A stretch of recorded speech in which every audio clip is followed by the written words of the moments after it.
Perceive, process, perform. Do you need inspiration for your practice? Or do you simply need to practice inspiration? With this series, we aim to do both. Give us 15 minutes and we'll give you practice inspiration. Dr. Robert Ritter maintains a private practice in Jupiter, Florida, and lectures on various topics in restorative dentistry. In this presentation, he talks about integrating digital planning and workflow into your practice to gain efficiency and increase profitability. Hi, I'm Dr. Rob Ritter. I'm a general dentist down in Jupiter, Florida, and I'm going to be spending some time with you talking about dentistry in the digital world and the everyday practice. Everything we do today is digital, personally and professionally, and unfortunately I don't have enough time to go through all the personal things we do with digital, but we're going to concentrate today on the digital planning and workflow in your everyday practice. You know, the real question dentists ask me is, where do we begin? Where do we start going digital in our practice? You need a roadmap how to get there. It can be difficult because different companies tell you different things. So what we want to do is make the path a little bit easier towards introducing this technology into your practice. Ultimately, it comes down to this. You want to be efficient in your practice. When you're efficient, it leads to reproducibility, and at the end of the day, it's all about profitability. If you're not profitable, you will not do the procedure. So, how do we get there? For today's presentation, we are not going to talk about digital scanning and milling in one's office. We're only going to talk about digital chairside scanning. One of the machines that I have in my practice is a Cadent iTero machine. And instead of going into all of the intricacies of how these machines work, I want to go through with you very briefly a clinical study that was done by the dental advisor comparing contacts, rocking, fit, and occlusion when a tooth was prepared and then impressed with both a digital impression and with a traditional impression. At the end of the day, in a double-blind study, the clinicians chose the crown fabricated on the iTero 71% of the time over a traditional impression. Hence, we can now take workflows of prepared teeth as well as implants, have digitally scanned, digitally designed, digitally milled abutments and final crowns that lead to a predictable outcome. The way we do this in our practice is either the dentist or the chairside assistant can scan the preparation or the scan body for an implant. This then gets transmitted digitally through the internet, where it is then taken into the dental laboratory. They take it into one of their laboratory softwares, design it, and then send it to a mill. The mills can either mill out crowns or abutments. And this happens on a daily basis in our practice. So in this patient, the before and after, before where she had a fractured front tooth, had to be sent for an implant, and then eventually it is delivered as full contour crowns as well as a milled abutment. Becomes a very predictable procedure in one's practice. If it's predictable, it is profitable, and that's the name of the game in today's environment. Even single unit crowns in a quadrant can all be scanned at one time. This is a very simple thing to do in one's practice. The great thing about chairside scanning is that you never miss an impression. Unlike a traditional impression, where if you have a void or a pull or a tear, the first time through, you acquire excellent information. So you're not wasting time. That goes back to the efficiency issue. This then is sent to your dental laboratory where they design the full contour crowns, in this case, and it can be milled. It can be milled out of titanium, PMMA. It can be milled out of chrome. It can be milled out of models, or in this case, it's digitally milled out of wax. These wax patterns are then sent to a different person in the laboratory who then adapts them to the model, and then eventually, in this case, this is Emax from Ivoclar, these are pressed restorations. So that what you get back are excellent fitting restorations that are easy to place. In this case, Emax, which we all know has a terrific lifespan because of the quality of the restoration itself, the strength of Emax, we're able to very predictably get contacts and occlusion and marginal fit that is better than traditional impressions. Another machine that we have in our practice is the Lava True Definition Scanner. This technology is different than the Cadent.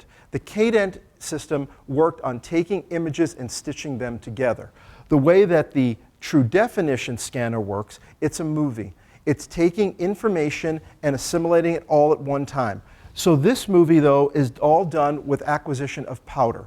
The Cadence system is powderless. The TrueDef system has powder. There is another scanner coming out very soon called a Condor scanner, which will be powder-free, which is very similar to a true definition scanner. The true definition scanner will capture in black and white. The Condor scanner will be in color. So this is just really, when you think about it, the beginning of digital scanning. We're really just beginning the journey.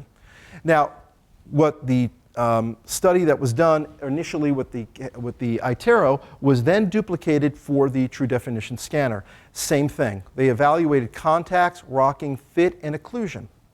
And what happens here is the same result 75% of the time in a double-blind study of taking a traditional impression as well as a digital scan. When the crown comes back, the dentist chose the digital scan crown 75% of the time. We are now at a point where the scanned impressions are more accurate than a traditional impression. I know us as dentists, we are always very concerned with making sure that we think that we are better than technology. But we're not. These machines have now superseded our ability to take a quality impression in the mouth.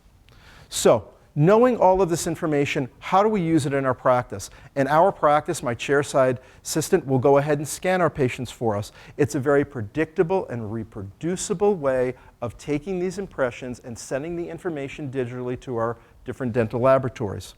Again, in this case, you can see her acquiring the information. It takes my assistant typically 4 to 6 minutes for a digital scan and a posing and a bite.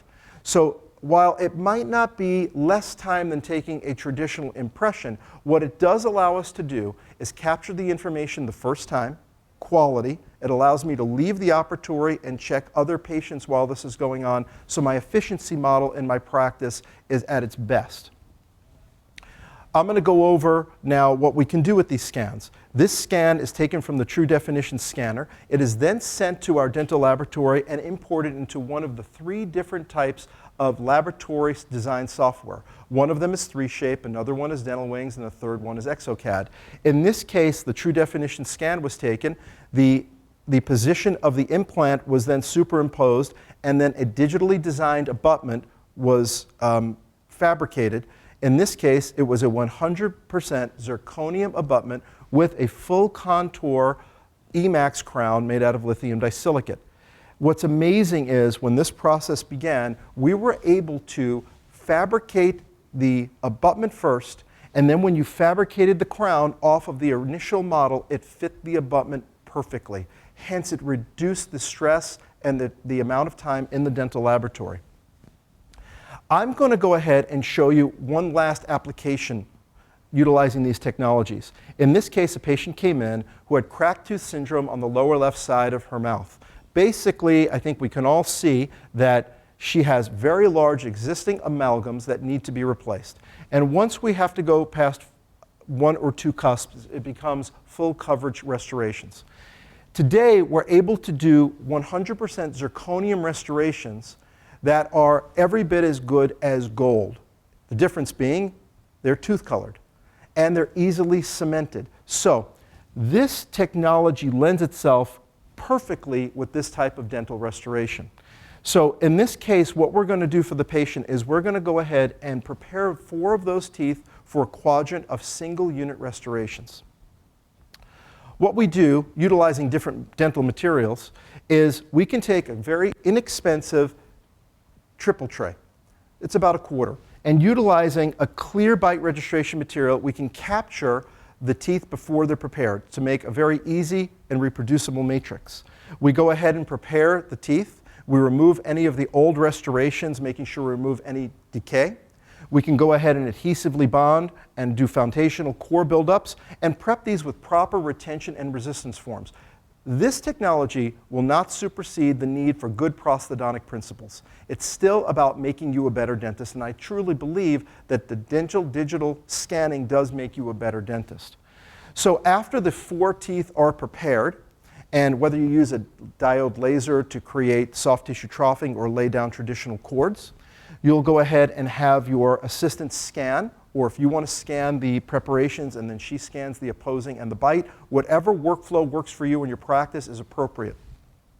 At that point, I pull out my initial clear bite and we fabricate using Bisacryl 4 splinted provisionals. This is a very easy thing to do. It takes us literally 3.5 minutes to make these provisionals, and we get a good quality integration into the preparations, as well as defining our contacts and occlusion. After these are hand polished, we go ahead and we can use cement. In this case, it's Cling 2. These are very predictable cements for these restorations. They maintain their integrity while they're in the mouth and very easy to remove when it comes time. This then is sent to our dental laboratory, and the file is actually ripped. It's ripped into a program called ExoCAD, one of the 3 major ones, and these restorations are then designed by the laboratory ceramist. Interesting now how our laboratory ceramists are now whizzes when it comes to computers. They have to learn how to be really good with computers, or you hire somebody that's really good in designing with computers. Then after the 4 crowns are designed, it is sent to a mill. And the mill in this case will take a chunk or a hockey puck of raw zirconia, and it is then milled into the puck. Here I'm showing you very, very briefly how the laboratory will take the single unit and then design. What's fascinating here is all of the heavy lifting is now done by software. That is the real benefit here. This used to be a very labor-intensive process. You would have dedicated waxers within a laboratory. Now you have, the waxer is still there. He could be an 18-year-old college student who's doing this for you. And manipulating this, no matter what principles you adhere to, cusp, fossa, triangulation, gnathological, whatever you want to do, it can be designed in the software for you. And then once the design is complete, it is sent to the mill, as you can see here, where it mills it out of 100% zirconia. The zirconia then is placed into an oven where it shrinks roughly 25% and fits very well on the initial die. Now, in this case, what we decided to do was do it modelless. These crowns were fabricated without checking them on a model, knowing the parameters of fit and finish. And what's amazing about this is these are almost unbreakable crowns. There are videos all over the internet showing different laboratory ceramists hammering them, trying to get them to fracture, and they can't. When these come back from the laboratory, quite honestly, they're in a little plastic bag. It's a crown in a bag. The patient shows up, we remove the provisional, we try each restoration in the mouth and check it for contour, for finish, for contact, and these fit exceptionally well. In fact, they're some of the best fitting restorations I've ever done. Then what we do is we use a product from Ivoclar called Ivoclean to remove out any of the phospholipids, to clean the internal surface of the zirconia. We use a priming agent on the internal surface of zirconia because it's an unetchable glass and we want to get some sort of chemical bond to it. That's Z-Prime from Bisco. And then you use a traditional resin-modified glass ionomer, just like you would for a gold or a PFM restoration. It comes seat day. It's a very simple thing to do. And what we have now are 4 quality restorations that are almost unbreakable. The newest study that came out basically tells you that the marginal fit of digitally designed and milled restorations is better than the traditional fit. And most of all, not only is this reproducible, this is at $99 a unit.